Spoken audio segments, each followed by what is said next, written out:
Hi, this is Mike from Dimensional Walking. Today we're going to title this episode Shadows on the Mesa, the Enduring Mystery of Skinwalkers. So, the legend of Skinwalkers is one of the most chilling and culturally significant stories to emerge out of indigenous traditions in the American Southwest. As you probably know or don't know, I lived in the American Southwest for probably a total of 15 years, between Arizona and New Mexico and Utah. Okay, so those three right there. So there's a lot of interesting activity in those particular states.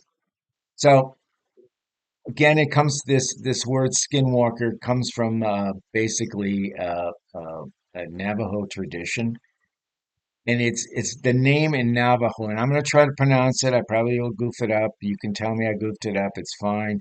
I think it's something like Inanluchi, and by its meaning, it is to go on all fours.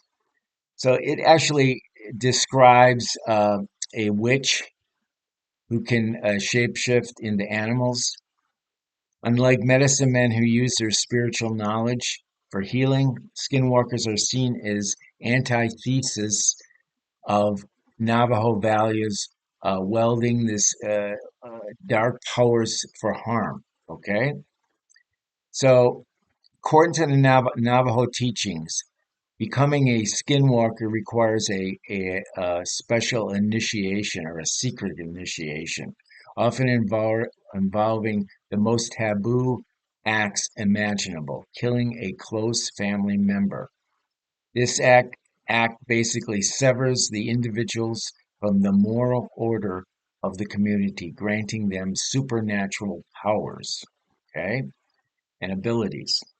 Once transformed, skinwalkers are said to they can take the form of coyotes, owls, wolves, even bears, depending on the traits they wish to harness.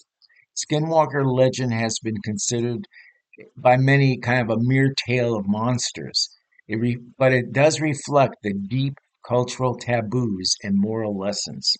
In the Navajo society, witchcraft represents a dangerous inversion of harmony, a reminder of the consequences for breaking these sacred bonds. This is why the subject is rarely discussed openly with outsiders. Even speaking with skinwalkers is considered risky as it might draw their attention. Okay, and living in the Southwest, I was involved and with and talked to many Native Americans, indigenous people, and the subject would come up or I'd bring it up, and most of the time they would not talk to me about it. They just politely said, "No, we don't talk about that," etc. Now, some did, but and some of this stuff, some of these things I'm going to tell you actually did come from some Native Americans. So beyond the Navajo, variations of these shapeshift witches appear in different cultures, different indigenous traditions. There is similar um, uh, entities, we'll call them, in the Apache tradition, in the Hopi tradition, in the Uinta, the Utes, okay, in Utah. And there's some other ones too that have something similar than a skinwalker. Um, and so these myths serves as this cautionary tale, warning against greed, betrayal, and misuse of sacred knowledge. So let's go through a few of the, I'm going to say the famous sightings or some sites or some videos and stuff that you can check out yourself about it. So while Skinwalker legend is ancient, reports of encounters continue to surface in modern times. And yes, when I say modern times, my time in the Southwest, it was always around. There was always some sighting, something happening. People would report seeing something, etc. So it's been going on. I'm sure it's going on today. Okay. So, of course, one of the famous places we'll start with is Skinwalker Ranch in Utah. So it kind of everything kind of started in 1996, and it started with the family called the Shermans. Okay, they bought it in 1996, I believe, and this is in the Uinta Basin. It's which is east of Salt Lake City. Probably, golly, I'm probably going to screw it up because you got to go down and you have to kind of go around to get to it. But it's probably a good 100 miles or so to get to the area. And I've been there several times. Um, so it became globally known, this place back then in the 90s, as the Sherman Family Ranch. Okay. And there, all of a sudden, when I say all of a sudden, it's really has been going on for a long time, but it became a focus when the Shermans bought the ranch because there was all this reports of UFOs, cattle mutilations, crop circles, and even encounters with this bulletproof wolf-like creature, which is actually the first thing, if I remember correctly, about the story that Sherman himself, Mr. Sherman, that was one of the first things he encountered, and he started firing his gun at it, and basically it seemed like the bullets, I don't want to say they bounced off, but they had no effect. It seemed like the wolf, or whatever it was, just absorbed the bullets and didn't do any harm to speak of. Um, so the ranch has been, obviously since the Shermans sold the ranch or got rid of it, it's been studied by a lot of private organizations. It's been features in documentaries, and it's kind of been kind of ground zero of the Skinwalker lore. Now it's ground zero, but like I say, it's been going. The Skinwalker stuff has been going on probably for hundreds of years. It's just that it kind of focused, and it of course it became, this series, Skinwalker Ranch series, and it's still on today, as you probably know if you follow this type of stuff. So we'll just kind of move past that. It's a very interesting place. I've been there a couple times. When I say I've been there, I haven't been in it, in the property. I've been on the outside of the property and had some pretty amazing experiences just being outside the property, in which I'll kind of relate to you possibly later or in a separate video. So, so we'll go to another one. So there's a trail cam footage in Arizona in 2025, and this is an eerie footage from a trail cam in Fort Apache, Arizona, and you could probably just Google that, and it'll come up, showing a whimsical type humanoid figure appearing and disappearing in the desert night. Locals, apparently, quite a few people saw this. Locals reported strange howling and crying sounds before the sighting, fueling speculation that this was a skinwalker. Could very well be. I do remember seeing at least clips of this, and it looked pretty dang incredible. It does look like what's been described to me as a skinwalker. So, anyways, and then there's another one. There's another viral video, and this one is called Skinwalker at 2:22 a.m. 2:22 a.m. And this is recent. This video was in 2025. It's a chilling video showing a mysterious figure walking across open land before vanishing into thin air. The footage sparked widespread debate, with viewers claiming that it represented classic Skinwalker. So that one you can probably look up too. I think it's basically called Skinwalker at 2:22 a.m. So that one is I have not seen that one, but I was told it's pretty cool. So anyways, so then again, Utah has had these, decades basically of sightings, and there's a computation that you can go to online. I think it's Utah uh, Strange Encounters, and it's showing these strange humanoid figures, animal-like figures. A lot of these are in rural areas. I don't think I've had any of them when I lived in Utah a couple times.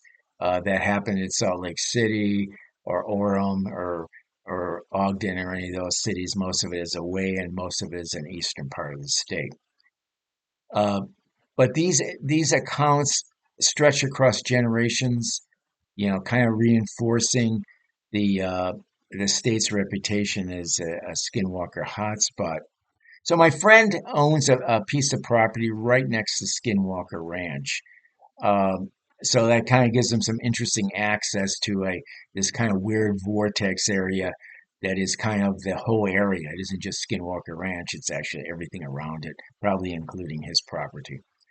So he had two encounters, and one was with a good friend of his.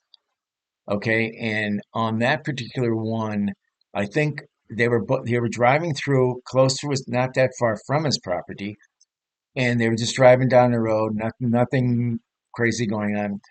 And suddenly he sees out of kind of out of the corner of his eye, he sees this, it looks like a woman approaching across a field, and suddenly she's just kind of walking and she starts running, and then all of a sudden she leaps over this fence, and which was not even possible for a regular woman. Okay. Then it's the woman stops and looks at them, and he's like completely, both of them are pretty well freaked out because it felt like to him that the woman or whatever was trying to lure him in, like he was almost, it was almost communicating with him and his friends. So they stopped. They kind of looked at it, and I guess their better judgment was to keep on going. So they slowly went away, and the woman, I think, kept on looking at them. And so it was pretty creepy. But that was kind of his first encounter. Then I think it was several months later, he was in the car with his mother, and he was a little, it was kind of in the same area, and he was a little apprehensive because he had this experience before, and he was with his mother. So, a lot of things were going through his head. So, anyways, he saw this bag. It looked like a big old garbage bag that was laying on the side of the road, and he couldn't. He just couldn't believe what he was seeing. It was even a little more strange than the last time. This garbage bag that was kind of flapping in the wind turned into a skinwalker, some kind of a creature, and it looked very similar to the one that ran across the field. And so this time he didn't kind of hang out there. His mother did see it, definitely see it. He didn't think his mother maybe saw the bag, but did see the entity that was left over after the bag changed. And they just kind of took off. And I don't know if he told his mother about the first experience they had. I don't remember how that conversation went. But anyways, it was the second time he saw it, and he thought maybe it was the same entity there. So those were the two that he's had. He's had some other experiences also. Um, he doesn't live there in Utah. He lives, I think, in Las Vegas and or somewhere outside of Las Vegas. And so he visits there quite frequently. He is very much interested in the Skinwalker phenomenon. So, anyways, I thought those were some pretty amazing experiences.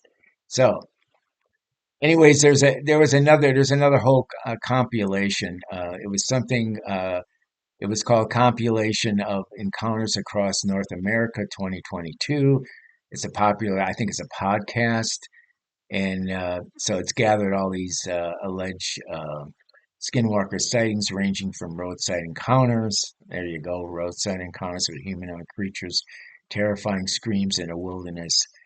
Some people dismiss it, of course, as folklore or misrepresentation. Believers see them as evidence of skinwalkers' enduring presence. So that again is another where you can find some interesting thing compilation of encounters across North America.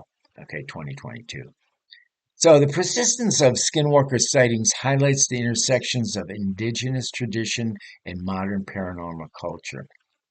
For the Navajo, skinwalkers remains deeply serious subject tied to spiritual danger and cultural taboos. For outsiders, however, religion has become this real source of fascination. And I'm not going to lie to you, I'm really fascinated by it too. And I've had very credible witnesses come to me and tell me about their experiences. Um, I've talked about experiences I had um, when I went to Skinwalker Ranch and I came back. Rainbow and I came back to our home in Sandy, Utah, and we had what they called a hitchhiker that came back with us. Some kind of entity. I don't know if I want to call it a skinwalker, but it was actually two entities came back with us, and it was pretty crazy. Pretty crazy. About a week they were with us. And I've talked about part of that before. I'll probably do another whole video on it because it's really so fascinating and how it happened to us. And apparently, it's become another subject that's on the internet where people go there and they get these hitchhikers to come back with them. Um, so, Skinwalker Ranch in particular illustrates how this kind of indigenous myth can be appropriated into this broader paranormal narrative. While the ranch's notoriety has brought attention to the Navajo traditions, it has raised concerns about cultural misrepresentation. And I think that's absolutely important because really this is Navajo and Hopi and Ute. This is kind of their tradition. This is where, you know, the white people kind of get mucked up in this. And of course, they made it into a TV show. And of course, they talk about other things besides skinwalkers on Skinwalker Ranch, UFOs and a variety of other entities and creatures that, come through a vortex or whatever. So scholars seem to emphasize that skinwalkers are not merely monsters, but part of this complex worldwide worldview about balance, morality, and the misuse of power. So, So, in conclusion, let me say this. The legend of Skinwalker is more than just a spooky tale. It is a living tradition that continues to shape both the indigenous identity and global fascination with the unknown. It's from the origins of Navajo teaching about witchcraft and taboo to the modern viral videos and ranch investigation. The Skinwalker remains a powerful symbol of mystery.